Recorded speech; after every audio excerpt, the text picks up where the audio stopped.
All right, good day. So today we're going to be doing January 2011, and let's get started.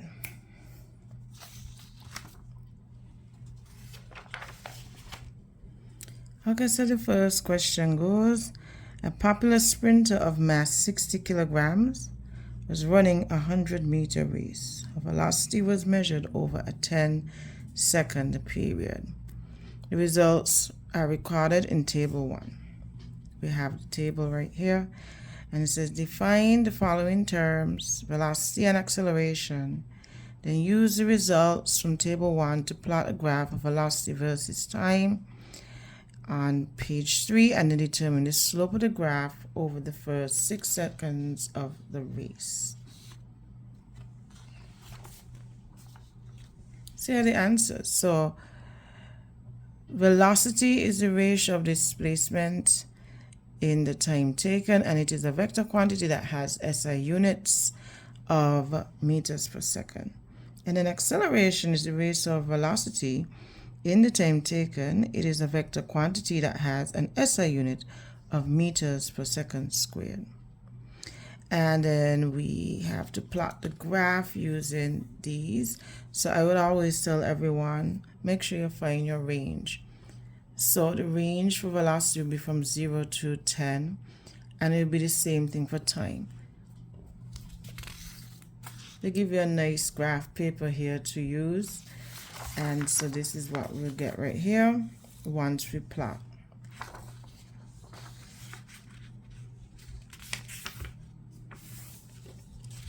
Now to plot the points on this graph, you had to use the values here, and to tell you from the start to plot velocity against time. So velocity will go on the y-axis, which is the one going vertical, and then we would have time on the x-axis, which is going horizontal. The first point to be plot would have x and y values of 0, so we plot it right here in the corner. The second point has a y value of 2.5 and an x value of 2. So starting from the x-axis, we go from 2, and we go up, and we see that this is 2.5 right here, which meets here. And that's pretty much how you plot. You look for the x value or the y, but it's easy to go from the x. And then once you find the x value, you just go up until you match to the y value. So in this case, the next one was 4 and 5. Go here. Please note that the spacing is such that I couldn't do 2 units for one, 10 spaces for 1 unit. I couldn't, because we go up to 8 to 17, 18. It goes up to 18, and if we were to use two spaces or 10 spaces here, we'd run out of space for 10. So I did every 5 spaces 1 unit, and then I did every 2 spaces 1 unit, because we had enough for 10 here.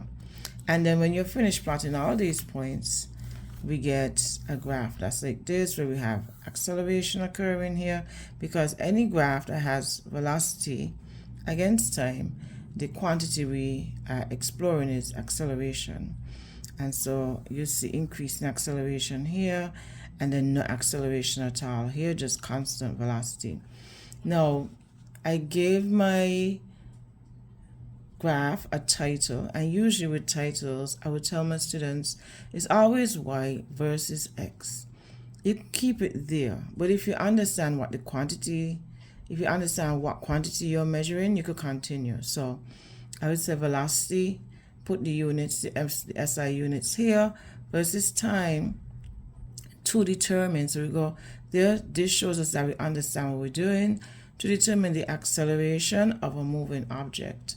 So you could stop here, like I said, but if you understand the quantity you're measuring, so for instance, if you were doing distance against time, distance over time is speed. So it was said to determine the speed of a moving object or something like that. Okay, so cool. That handles everything. So that would have given us 7 marks. Then it says determine the slope of the graph over the first 6 seconds of the race, right here. How we do that? So the slope of the graph is rise over run, and over the first 6 seconds. So the first 6 seconds, it goes here, right here. So I went up and went across, and I used the points that I plotted in this case. You could do that. And I found 2 points on the line, and I picked this point and this point. Okay, so this point and this point, which made it easier for me. So once you pick 2 points on the line, you have to write down the x and y coordinates. And so here I have the y coordinate for this is 7.5 meters per second, and the x coordinate will be 6 seconds. You see the green grid right there. I put 1 to represent this is a point that I'm going to use first when I do my calculations. And then down here would be both 0 with the same units as we saw up here. If your y and your x-axis, if they have units, you have to include them. Now, once we have those, we perform the calculation for gradient. Gradient is changing y over changing x. And if I start with the ones, the values that I have listed as the 1, I would have to do the same thing for the bottom. So if I have y1 minus y2, then the bottom or the denominator should have x1 minus x2.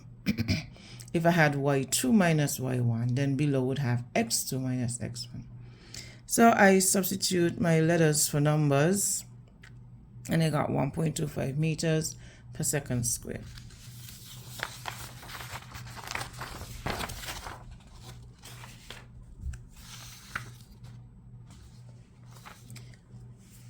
So the next question asks us, how is the slope of the graph related to the acceleration of the sprinter? Then it asks to calculate the resultant force acting on the sprinter after 6 seconds. Then it says, using the graph drawn on page 3, determine how far from the finish line the sprinter would be after 10 seconds. How we know is acceleration? Because the slope is the ratio of the change in velocity and time. Okay, given that. Now it says calculate the resultant force acting on the sprinter after 6 seconds. Well, we already calculated acceleration, but of course I put it in here so that you could see how we got there. But using the equation force equal to mass times acceleration, we already calculated acceleration, but this is how you calculate it without the graph. And using the final and the initial, the difference in that, let's stick it in here. Over the 10 seconds, over the 6 seconds, sorry, and I divide by time. Then using the sprinter's mass, we multiply the difference in final velocity and initial velocity, the difference in velocity, and we get 75 newtons. That's the resultant force. Then here it says, using the diagram or using the graph drawn on 3, determine how far from the finish line the sprinter would have been after 10 seconds. So if we go back to the graph, you will see that the graph has 2 shapes. You have from here, come down, it's a triangle, and then from here go across, but from here, come down, go across and go up is a rectangle.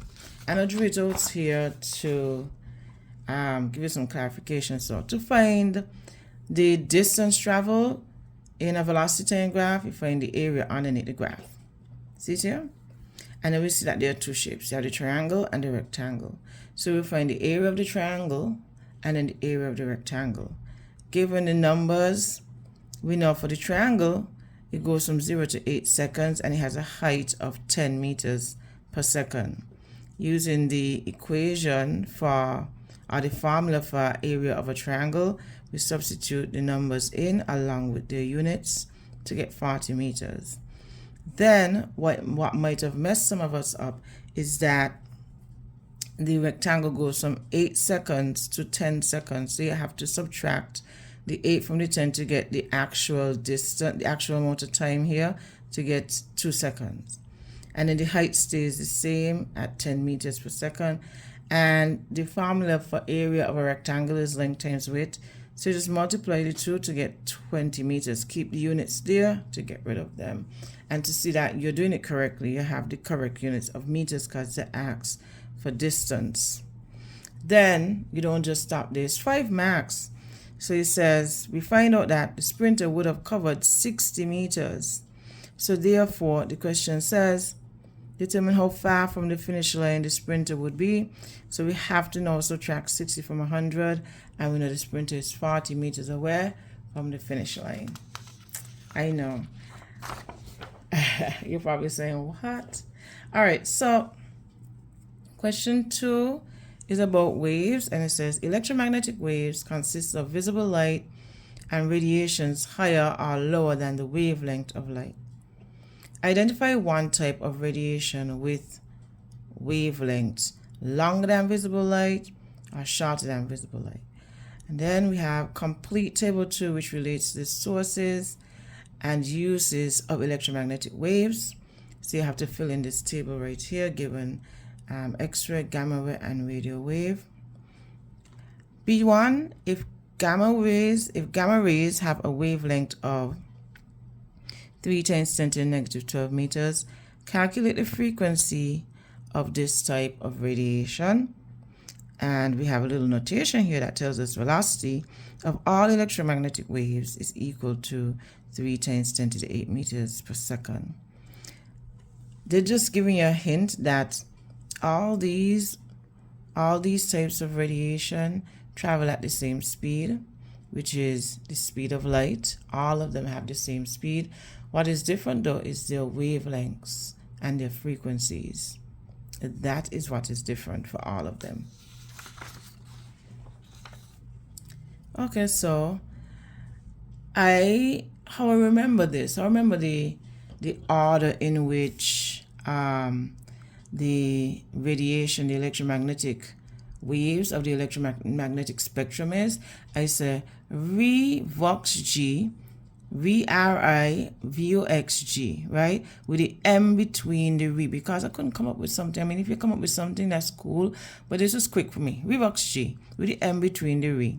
So R stands for radio waves, M stands for microwaves, I stands for infrared radiation, and then we have V in the middle for visible light. Then we have U for ultraviolet light, X for X-rays, and G for gamma rays. So we have everything there. Now, longer wavelengths will be above visible light, and shorter wavelengths will be below. So I wrote down all the possible answers you could write for A. You only needed one. And I wrote down all the possible answers for B. So for A, I wrote radio waves, microwaves, and infrared radiation. And for B, I wrote ultraviolet light, X-rays, and our gamma ray light. And our gamma rays. So you just need to have one of each of those answers. Now, the source, they don't have these. Well, I have not seen them in the textbook, so this question wasn't very fair. However, no, you know this because it may come in this year's exam. You never know what's coming. So we have the X-ray, and the source of X-ray on this planet will be an X-ray tube to take X-ray pictures. Gamma rays, a source of the gamma ray would be possibly radioactive elements such as cobalt-60 and iodine-133. And gamma rays are usually used to sterilize medical equipment or to treat cancer. So let me put that there. That's a TREAT,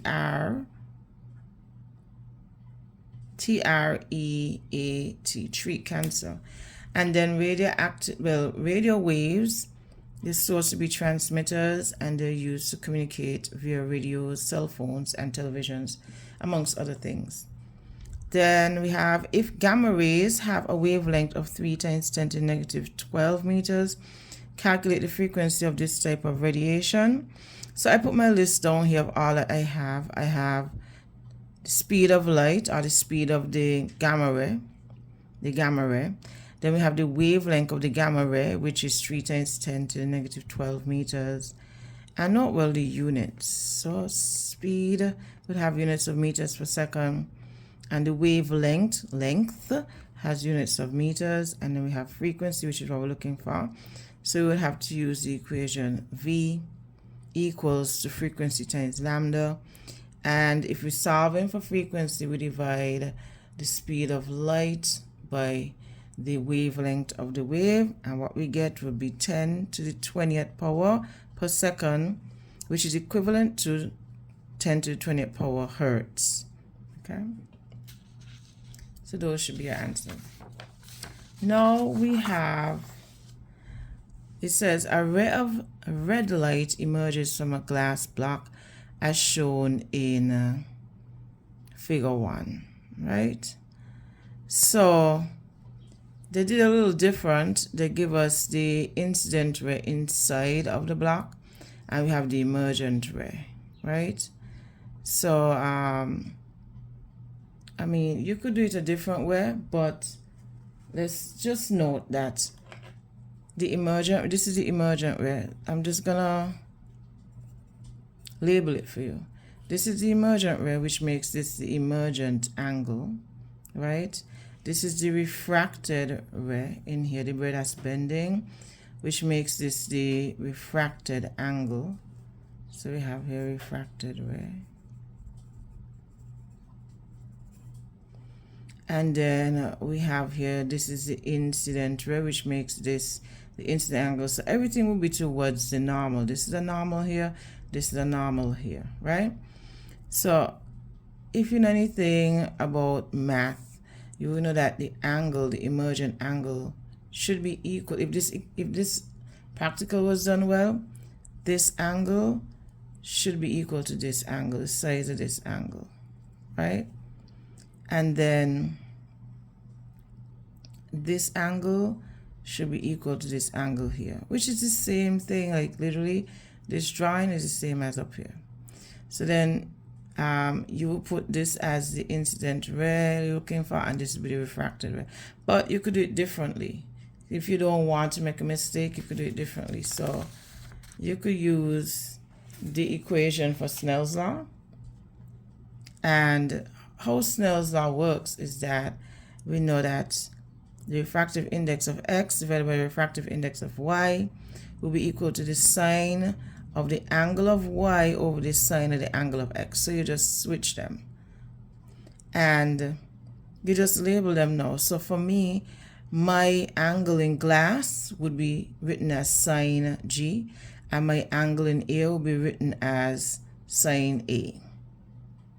And then I would know that I'm dealing with air as well as the glass. So the refractive index of glass would be with eta. This sign is eta. The symbol stands for eta g, and this will be eta a. And I will fill them in accordingly, right? So I will put eta a over eta g. So if I have a over g here, I would have g over a over here. Okay? And then I'll fill it in. So hence, if the refractive index of glass is 1.5 and that of air is 1, they don't give us air, but I know what air is.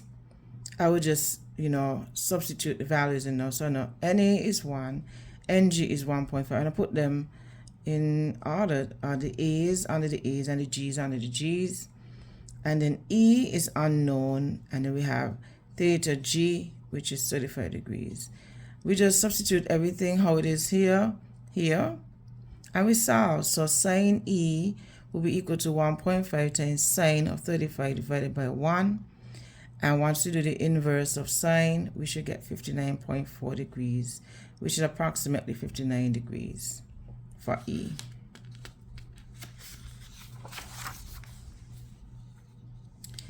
Now we're moving on into electricity, which is topic that has posed troublesome for students, right? You just have to learn some rules, and it doesn't come overnight, and I can't teach it in one setting, but I'll try.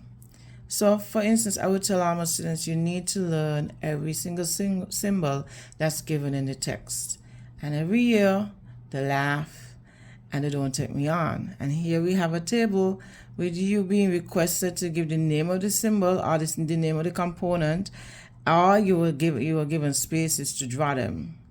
Brutal. So this one represents, well, I'm not going to say it, sorry. So this is the table you have to fill out, and then you're given a circuit diagram, and they're probably going to ask you to calculate something. Okay, and it says in this circuit shown in figure 2, R1 is 4 ohms, R3 is 8 ohms, and the supply is 24 volts. With switch S open, the current I through the ammeter is 2 amps. State the formula which relates voltage, current, and resistance. So this symbol is a cell. You had to draw the variable resistor. Then you had to name this, which is filament lamp. Please put filament lamp and not bulb. They're very particular about that. This is alternating current supply, the semiconductor diode, and then the fuse. And for that you get 6 marks. You're getting a point for each thing put in there. Now you had to relate voltage, current, and resistance with V equals to IR. Now that would have given you a point.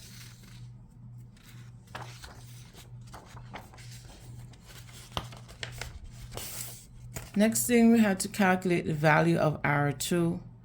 What is the reading on the voltmeter V? And then if switch S is closed, what would be the new reading on the meter? So this was a bunch of calculations that added up to 8 points.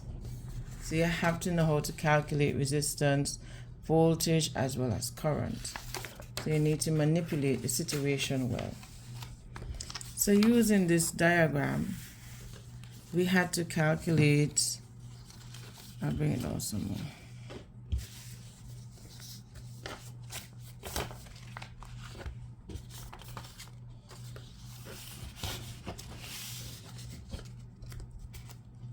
Using this diagram, we had to calculate the value for R2. And we see here that to calculate voltage, we see R2, the switch is not on. So we see that the R1 and R2 are in series with each other.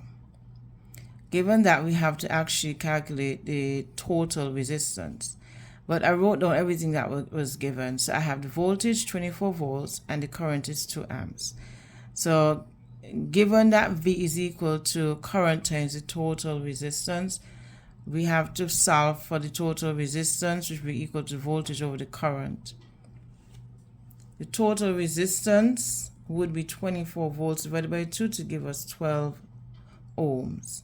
And then from there, because R1 and R2 are in series, this is the equation you would use. You use the sum of the resistors. So R2 will be equal to R1 plus R2.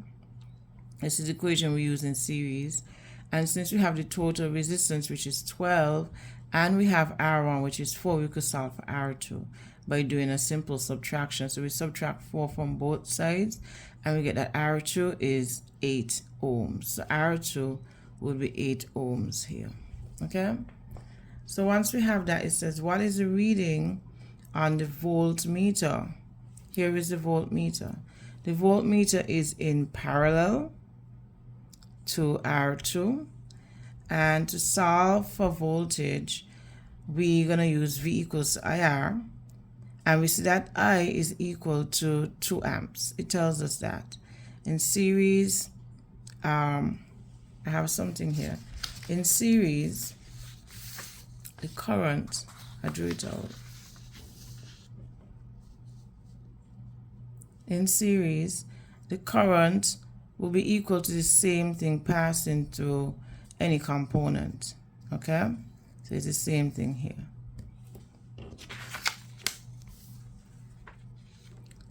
So when we look at this, we have here that we have current is 2 amps, while the resistance in R2 is 8.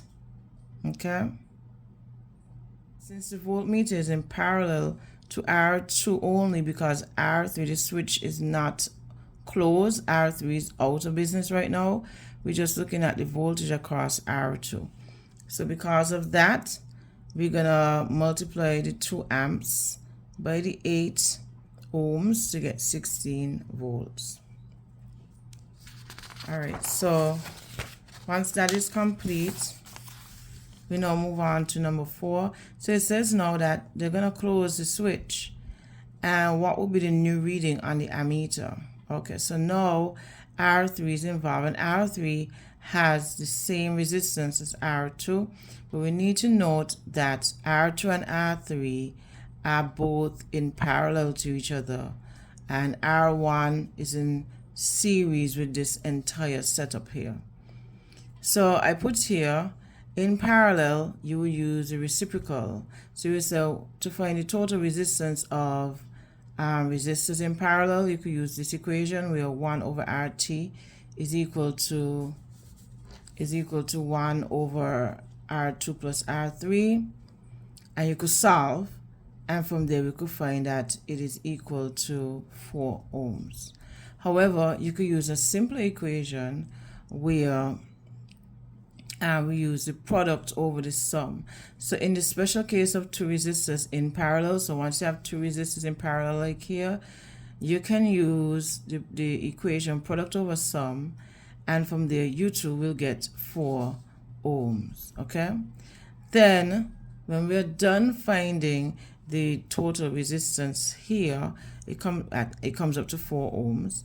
We say here, then in series we're going to add this 4 ohms to the R1, and we're going to get 8 ohms. That's in series now. So if the voltage of the entire system is 24 and the total resistance is 8 ohms and V equals to IR, then the current, right? The current on the ammeter would read 3 amps. The third resistor wasn't involved. The total resistance was greater. See, it was 12, and it makes sense that less current was traveling through because you had greater resistance. However, when the third resistor in parallel came in, we had less resistance existing. Is it less? Yes, less resistance. So we went from 12 to 8, and so we had more current being able to travel through the entire system. Now, when you look at this, it says when resistors are connected in parallel, their total resistance is less than any of their resistors. Okay? When resistors are connected in parallel, their total resistance is less than any of their resistors. So see here, when we had the 2 resistors R2 and R3 in parallel, and we found out the total resistance, it came up to 4 ohms. Now note well, if 2 identical resistors are placed in parallel, their combined resistance will be half the value of either of the individual resistors. So in the case of 2 resistors having 5 ohms, then the total resistance will be 2.5. And we see that here. We had 2 resistors of the same resistance, and we found that the value of the total resistance was really and truly half, because the denominators are the same, so you're going to get 2 8s, which gives us a fourth, and then once you find R2, you have to flip it to get 4 over 1. Okay, so I hope this helps. It is very, very difficult, this resistance questions. Even I tie up my tongue sometimes talking about it. Sometimes I want to fall asleep. But here is something that is very important to follow and remember. It says in series circuits, the current is the same at all points in the circuit. So you have to remember that whatever is passing through A will be the same at the ammeter at 2 and at the ammeter at 3. So the current will be the same. So if it's 4 amps traveling through this wire, 4 amps going to show here and 4 amps going to show here. However, in a parallel resistor, in a parallel circuit, if you have 6 amps here and 4 amps here, then this should be 2 amps, because the 4 and the 2 would add back to 6. Okay, so the current becomes shared. It is a segue. Okay, that's an example right there. Now, in a series circuit here, when we talk about voltage, in a series, what happens is that whatever voltage comes about across two components, if you were to put a voltmeter across each of them separately, they should add back to give you the total voltage. However, in parallel, if you set up the components in parallel, the voltage should be the same going right out. So if you remember that, you should be good.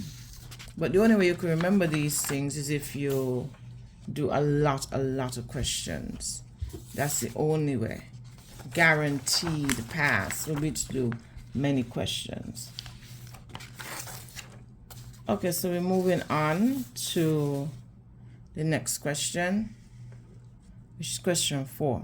It says, describe how the apparatus shown in figure 3 below may be used to show how the temperature of a substance such as naphthalene varies during. Put in your description any other equipment that may be necessary. So we have this setup right here. And then in 4b, it says, in an experiment to determine the specific latent heat of ice, the following results were obtained. And we have the recorded stuff here, the data. It says initial mass of water at 30 degrees Celsius is 100 grams. And the final mass of the water after the ice is added to it and it melts at 20 degrees Celsius becomes 110 grams.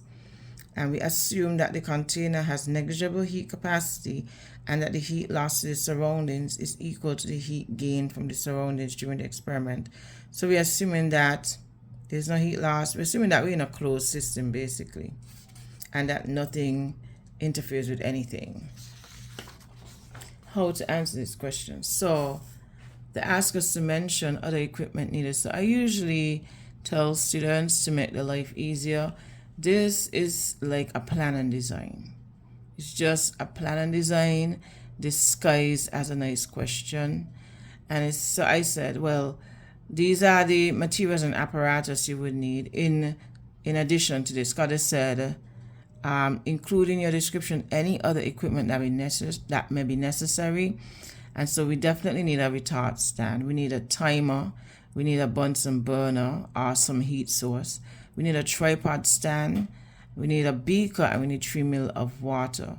And the reason why we're using these two, beaker and water, we want to set up a water bath where we set this inside. So we have uniform heating for the naphthalene. And what I'm assuming is that my assumption would be that the naphthalene is solid.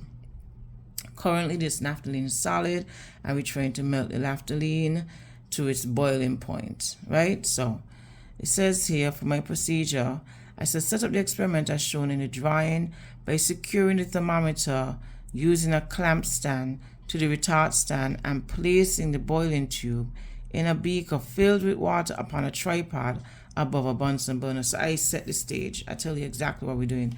So basically I wanted to have this retard, the clamp stand holding the thermometer. Then we have the boiling tube in here, the water bath here, the tripod down here, and then we have the Bunsen burner. So that's the idea that I'm trying to create right now. Okay, and you probably could see it now. Then I said turn on the Bunsen burner to allow the water to boil, which in turn would melt the wax. Then look at the, not the wax, but the naphthalene. I keep putting naphthalene, almost look like wax there. Is a mothball, naphthalene. So you have to look at the thermometer, and when the temperature no longer changes, then is when you're going to turn off the Bunsen burner, because we have reached the boiling point, and record this temperature as the boiling point of the wax, right? So we reach to some point where there is no more temperature change. And then once you remove everything, it should look like this now. So you're going to put a clamp. You're going to put a clamp on the boiling tube. And so you're going to have this clamp here and this clamp on the tube itself. And now you're going to let it cool naturally. So once you remove the water bath, and you're going to immediately start the timer, then you're going to record the change in temperature every minute. So you're going to have now a table of results, one with temperature from the beginning. So this can mark your is temperature at time 0. So at time 0 your temperature might reach to 90 something, I don't know, some high number. So this will be your time. Well, let's put temperature on the left and then time on the right. So you will have your temperature and then you have your time. So at time 0 you have 90 something. Let's just imagine that's what's happening. And every minute, so you will say record the change in temperature every minute, and when the temperature plateaus for about 5 minutes, then you would stop recording. Okay? Then you record all temperature changes within an appropriate table to observe the various temperature changes as naphthalene cools. So eventually, over time, you're going to use these results to produce some sort of graph that looks something like this, right? Sometimes we don't reach all the way here, so you will see it decreasing. So at this state, it would usually be liquid and solid. So this is where we have latent heat happening, right here. Okay? So that should give you your 6 marks. Then, in an experiment, determine the specific latent heat of ice. We have the following results were obtained. So using this, we have to determine the mass of the melted ice, which should be easy. And then we have to calculate the heat lost by the water, which should be easy if you know what you're doing. Then you write down an expression for the total heat gained by the ice in melting and the melted ice in warming to 20 degrees. So this one is a little bit tricky. And hence calculate the specific latent heat of fusion of ice. They give you some information to use.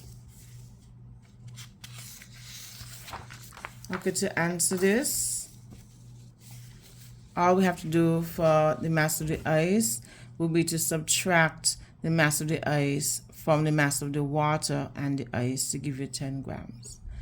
Then for the heat lost from water, we know that it was gained by the ice to cause the ice to melt. But so first we have to work out the heat lost from the water, which we have to indicate that the mass of the water is 100 grams. The specific heat capacity of water is 4.2 joules per gram degree Celsius. And then the change in temperature would be the change from 30 to 20. So we always subtract the cooler temperature from the warmer temperature. And please note that you don't have to convert your temperature to kelvins. You only do that for the gas laws. So this too can be written as 4.2 joules per gram degree Celsius. So don't convert your temperature to kelvins. Once we do the calculation, we get 40 to 100 joules. Then they said to write down an expression for the total heat gained by the ice in melting and also the melted ice in warming. So it's a process. We start from the ice, and that ice would melt to form icy water at 0 degrees Celsius. And that icy water would then heat up to 20 degrees Celsius. So we go through a change in phase, and then we go through a change in temperature. And we have different equations for phase changes. So for the phase change from ice to water, that's known as the latent heat of fusion. And then for the temperature change, we use MCAP. These two, I label them as A and B, so you can see how it goes. So the total heat gained by the ice, I should put by the ice. The total heat gained by the ice would be equal to EH equal to MLF, which is here, and the EH equal to MCAT. And since I label them as A and B, I would say total heat gained by the ice will be equal to A plus B. Now, the last part, it says if heat loss, it says to calculate the specific latent heat of the fusion of ice in this particular equation, in this particular experiment. This is the answer we got before, 420. But the actual answer is 340, I think. I'm not sure, don't quote me on that, but it's not this high. So we know that there were some discrepancies in the lab, some problems happened, right? So we say if heat loss from water is gained by ice, then EH water will be equal to EH ice. The heat of the water will be equal to, the heat loss from the water will be equal to the heat gained by the ice. And so if we know it's 40 to 100 joules from this calculation right here, we'll make it equal to the latent heat of fusion of ice times its mass. To solve that, we do some transposition, and we get 40 to 100 divided by 10 to give us 420 joules per gram. And that'll be the answer for question 4.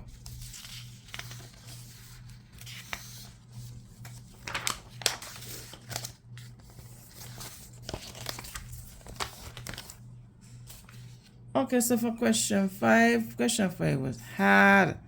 Oh my God, it was hard. This was a lot of thinking. So it says, with the aid of at least one diagram, describe how the magnitude of the electromotive force EMF introduced in a conductor depends on the rate of change of magnetic flux that the conductor experiences. Then it says, to make electric cars more efficient, they will need to be charged regularly using a magnetic field below the road surface. One solution is to designate one lane of the highway for recharging batteries. In the charging lane, cars are required to keep moving. Why should this be so? Assuming the magnetic field is constant, state with reason how the speed of the car will affect the charging of the batteries. And in 3, in a certain section of road, 200 kilowatts of power is expended to charge 100 cars. So the plan for at least this amount of power to charge 100 cars.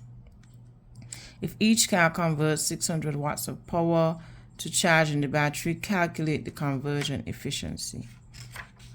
A lot of children or students would have skipped this. Okay, so I broke it down. I said, with the aid of at least one diagram, describe how the size of the voltage induced in a conductor depends on the rate of change of magnetic fields that the conductor experiences. So once I hear voltage, I already figure we're talking about a motor, because the motor only the voltage, electricity, that refers to current, and that's when we use Fleming's left-hand rule. Fleming's left-hand rule is incorporated whenever a power source is involved, whenever we have current involved. So this is what we're going to use. And it was, they were being mean. They asked you to draw something like this. For you to remember this, you would have to swallow the textbook, memorize a lot of drawings, and this was really mean to ask to draw. You might have remembered the north and south poles and this wire, but some people just simply can't draw. They can't remember drawing and replicate it on paper. But anyway, I'm here to help. So in this drawing, we have what you see in the textbook all the time when we're dealing with a motor. And when we deal with motors, we have a power source. When there's no motor, it's usually a generator, AC generator we're focusing on. But in this case, once you have a power source, we're dealing with a motor. And it says here, in a simple DC motor, a coil carrying a current is immersed in a magnetic field, which is in between here. This action produces forces in accordance with Fleming's left-hand rule. And that's where I tell people Fleming's left-hand rule is used just so that you could work out what's going on between the magnetic forces and the electricity that's running through the wire. This device that comes off of your body that you use is used so that you can manipulate and understand how to answer your questions, right? So we have F, B, I. These are like the gang signs of physics. And again, you only use this, your left hand, Fleming's left hand rule, when you're dealing with DC motors and when you're dealing with current. Okay, so this force, this thumb tells us force. The index finger indicates the direction of the magnetic field, and the middle finger tells us the direction of the current. So everything is direction, and direction away from your palm. Always away from your palm. And these things are all 90 degrees to each other. Okay? I don't think we have to use it right now. So it says, in the coil, the current travels in opposite directions, as you can see here.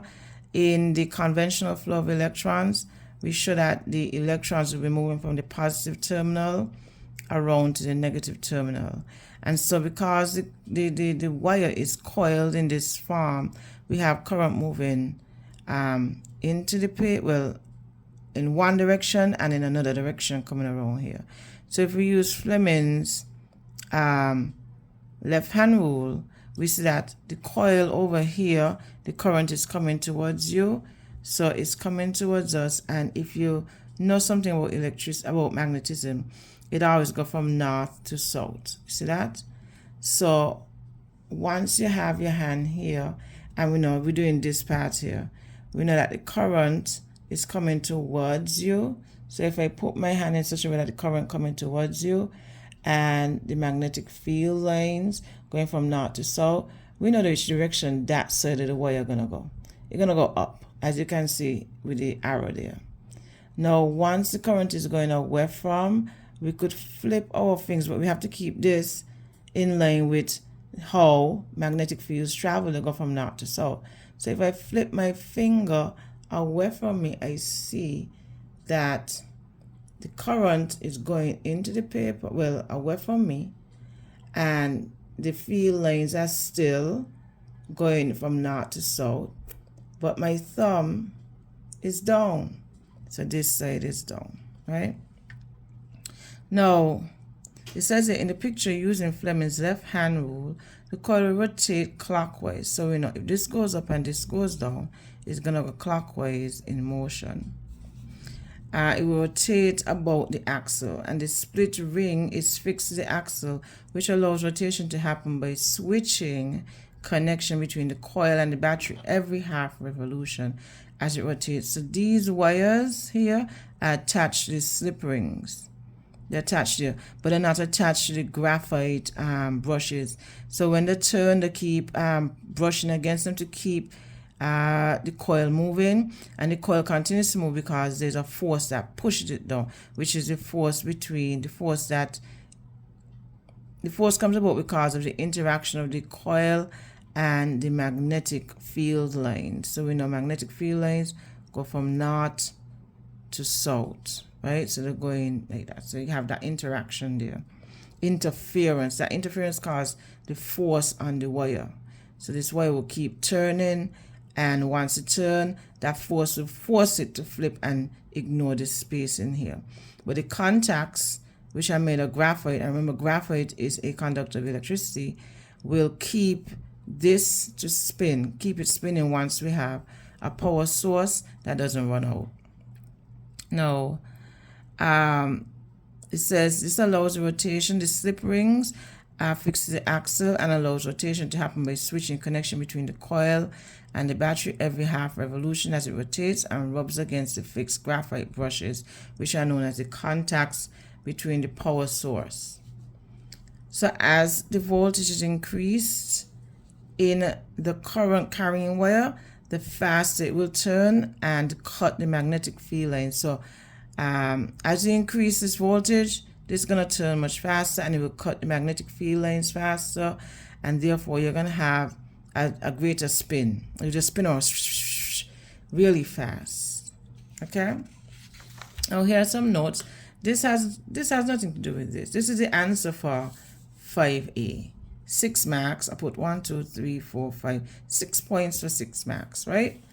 And so here are the notes. I want you to know that Fleming's left-hand rule is used when a current carrying wire is immersed into a magnetic field.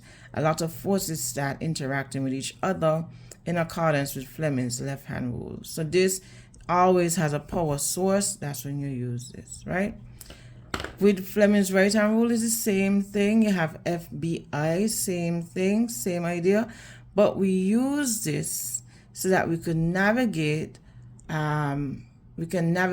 calculations and understanding the movement of a wire when we're dealing with alternating generators, right? So this helps us. So this hand would help us for generators, well, this hand helps us for motors, okay? So with Fleming's right-hand rule is used when a conductor cuts through a magnetic field. So this is used during electromagnetic induction when we use magnets. And it says, as this is done, a voltage is induced which drives a current through it. So I'm letting you know that magnetic fields cause a current to occur in a wire without any power. Could you believe that? It causes vibration of electrons. And so this current can be detected using a galvanometer, and a galvanometer is a device which detects small changes in current. Because the current, the value of the current is so small, we have to use a galvanometer when we use a normal wire to cut through the field lines of a magnet. Okay, so it will be something like this where we have the magnet. So we have the magnet here. Let me see. I'm trying to draw it so that you understand.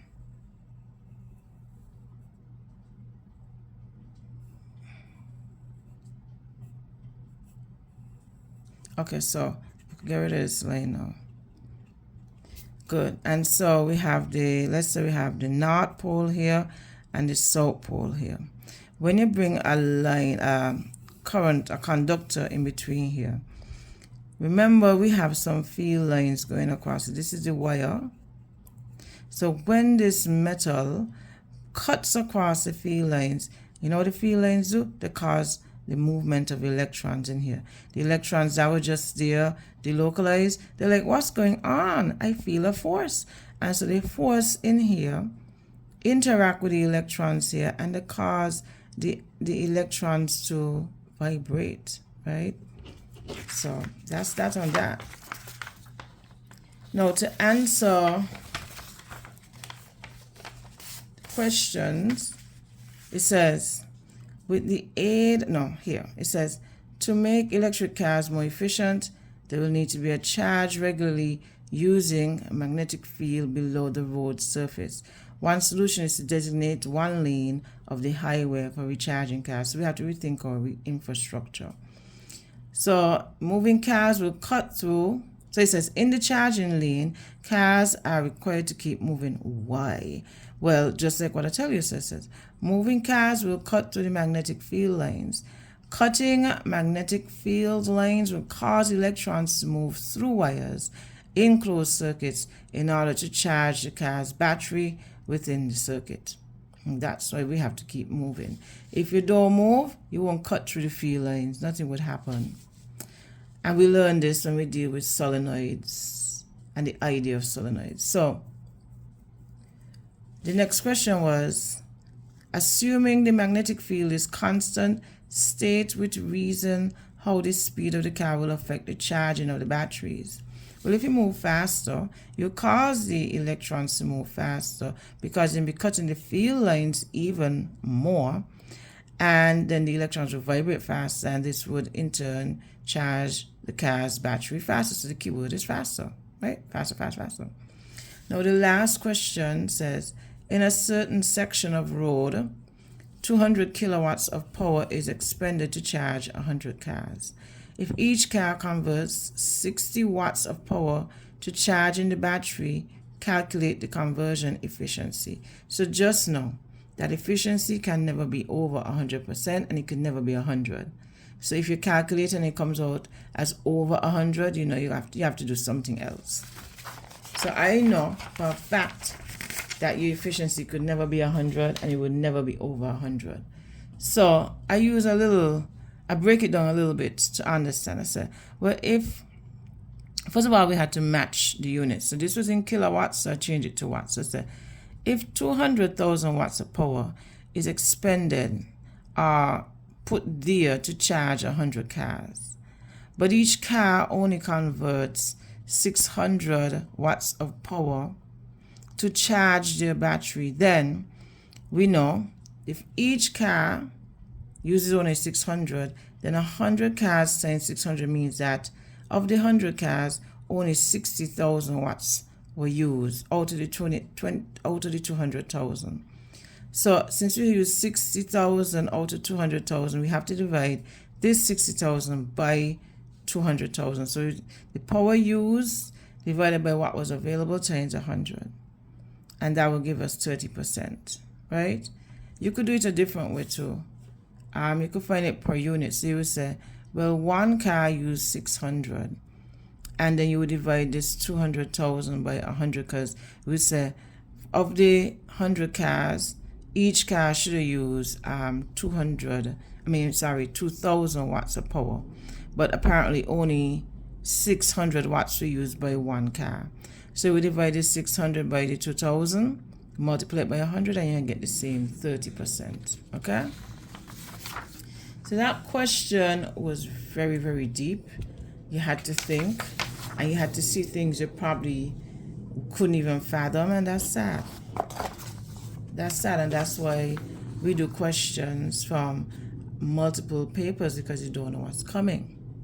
So question 6 says, some great scientists contributed to the modern view of the model of the atom. Two of these were J.J. Thomson and Ernest Rutherford. For each of these scientists, describe briefly two main ideas they put forward concerning the nature of the atom, including the name of each of their models. That's for 6 marks. Then it says, in final revision for your CSEC Physics examinations, your teacher gave you the following data on some unknown elements. You have P, Q, R, X, and Y, with a bunch of numbers at the top, bunch of numbers at the bottom. You are required to determine which nuclides have the identical mass number, how many neutrons are in the heaviest nuclide, and which nuclides are isotopes. Then for C, it says, in a half-life experiment, the data shown in table 4 was obtained. And we have the count rates, we have the times, and it says, use the data to determine 2 different values of the half-life of the element, and then 2, the average half-life of the element. This question is not hard if you studied physics of the atom. I think it was straightforward. In years gone by, you would have gotten the E equal mc squared questions, and you would have gotten the half-life questions. This wasn't like that. They had a little pity on us for the last question, but not for the rest. So to make my life easier, and what I tell students, listen, if they're asking for a lot of things, tabulate it. They have to give it a mark. So for me, I put down the name of the scientists. They had the 2 scientists they gave us, and they said to name the models. So for J.J. Thomson, it was a plum pudding model, and for Ernest Rutherford, it was called the Rutherford scattering experiment, or the Geiger-Marsden experiment. Now, 2 of their main ideas about the atom. For J.J. Thomson, he thought that that an atom was made of a positive sphere, and we call that positive sphere the pudding, and that the negative charges were the plums. And so he proposed that the atoms had a positive core to which the negative particles were attached to. Like literally, his idea was that it was a sphere that was positive in nature, and all the electrons were stuck to it, like gum in dirt. All these things were stuck to it. That was his idea. Then Rutherford now performed some experiments, and he found that in his scattering, he used a radioactive source that had alpha radiation. And the alpha particles would pass through gold foil that was 1 atom thick. And he found this. He saw that atoms they had a dense positive center, because what he realized is that when the alpha particles were shot at the gold foil, some of them repelled right back to where they come from. Some of them deflected off because they were hitting on these dense things in the middle. And then he found that some of the particles actually passed through the gold foil, which proved that an atom was mainly surrounded by empty space. And those are his two findings. Now, section B was a nice break from having this in your head. Section B says they wanted you to find, let me get the paper so we could look at it.